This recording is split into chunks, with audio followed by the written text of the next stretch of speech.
Il est 21h, les premières estimations tombent au QG des Républicains du Val d'Oise.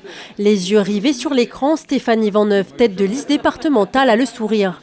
L'Union de la droite et du centre est en tête aux élections régionales en Île-de-France avec 30,51% des voix. La dynamique est enclenchée derrière Valérie Pécresse qui a su insuffler une véritable renouvellement, de nouvelles têtes, des solutions concrètes qui je crois, font écho dans l'esprit des Franciliens et des Valdoisiens. À nous maintenant d'aller les convaincre et à nous d'aller convaincre celles et ceux qui se sont laissés emporter par le Front National au premier tour et qu'on peut venir chercher et rappeler que les solutions concrètes pour l'Île-de-France de demain, pour la véritable alternance et pour ce tournant historique pour l'Île-de-France, c'est autour et c'est avec et c'est derrière la liste de Valérie Pécresse. L'Union des Républicains de l'UDI et du MoDem a déjà fait le plein de voix dans son camp.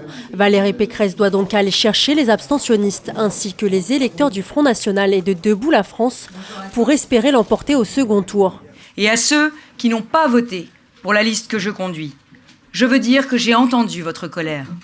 Je sais que vous avez perdu confiance dans la politique. Vous attendez beaucoup plus de vos élus. Plus de sécurité, mais aussi plus d'espoir, plus d'engagement, plus de conviction, plus d'honnêteté. S'abstenir ou ne pas voter pour notre liste, c'est faire élire celui qui a échoué en Seine-Saint-Denis, Claude Barthelone. Alors, l'alternance est à portée de la main, je compte sur vous. Après plusieurs mois de campagne, l'entre-deux tours s'annonce intense. Valérie Pécresse avait besoin d'au moins 10 points d'avance au premier tour pour s'assurer la victoire finale face à ses adversaires socialistes. Elle n'en a obtenu que la moitié.